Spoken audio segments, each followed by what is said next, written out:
Meaning of drag racing. Drag racing. Drag racing. Drag racing. Drag racing.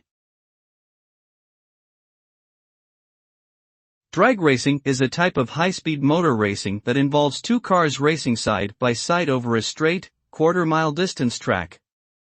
The aim is to reach the finish line before the other car does.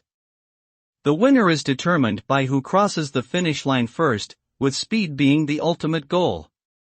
Drag racing has become a popular sport attracting many enthusiasts.